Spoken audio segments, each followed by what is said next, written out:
The Titanic disaster is an historical moment ingrained in Western culture, but it gave us so much more than the James Cameron movie. The sinking of the RMS Titanic, on Moments and Minutes.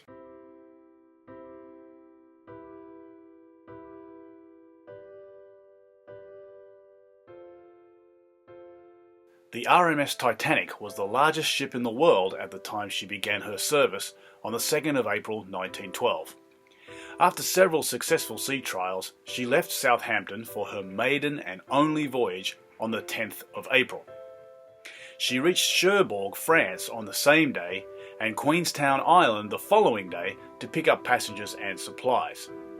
She then departed for New York with 892 crew and 1,320 passengers, less than half her passenger capacity, who made up a cross-section of Edwardian society from millionaires to poor immigrants.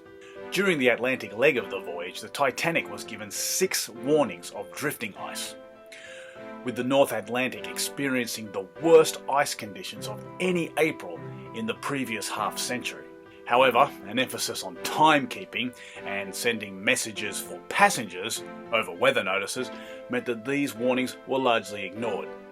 At 11:39 p.m, an iceberg was sighted and measures were taken to avoid it. Nevertheless, the iceberg hit the forward right-hand side of the Titanic. The poor construction and low number of lifeboats, coupled with the mismanaged evacuation of the ship, led to a massive loss of life. The Titanic sank at 2:20 a.m. on the 15th of April 1912 and took with her between 1,490 and 1,635 passengers and crew, and it remains to this day one of the worst maritime disasters in history.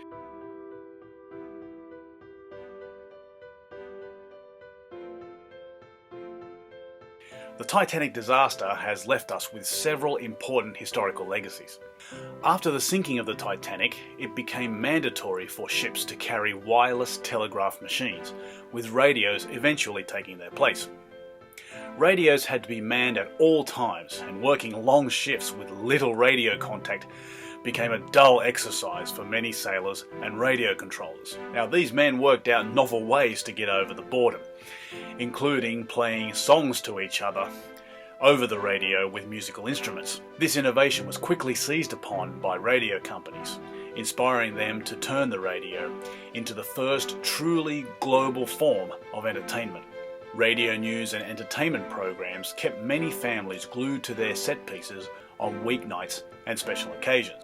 This form of entertainment became the blueprint for the development of television, movies, and the internet. Our modern obsession with epic disasters began with the Titanic sinking. Of course, disasters had been happening for eons before the Titanic disaster, but the invention of the wireless telegraph forever changed the way that we consume them. The speed with which the information from the sinking was relayed to other ships and news outlets enthralled and horrified audiences who experienced the events in something akin to real time. Events like these became more than just news. They became a macabre form of entertainment. Disasters on much larger scales follow the Titanic disaster, but they took a leaf out of the Titanic playbook. High-profile investigation, blanket coverage, issues of blame, hubris, ignored warnings, and fairness.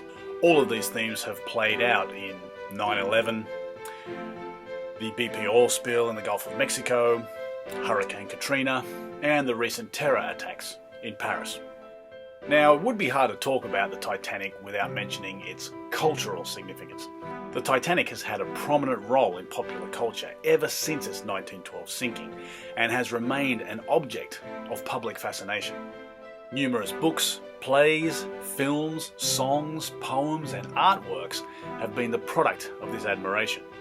The tales of the Titanic have been interpreted as stories of class division, disaster, safety innovation, overconfidence in technology, and romantic catastrophes with tales of heroic sacrifice. And speaking of heroic sacrifice, you couldn't possibly mention the Titanic without talking about one of the most successful films of all time. James Cameron's 1997 movie Titanic is a modern pop culture icon and is still one of the most popular works of motion picture history.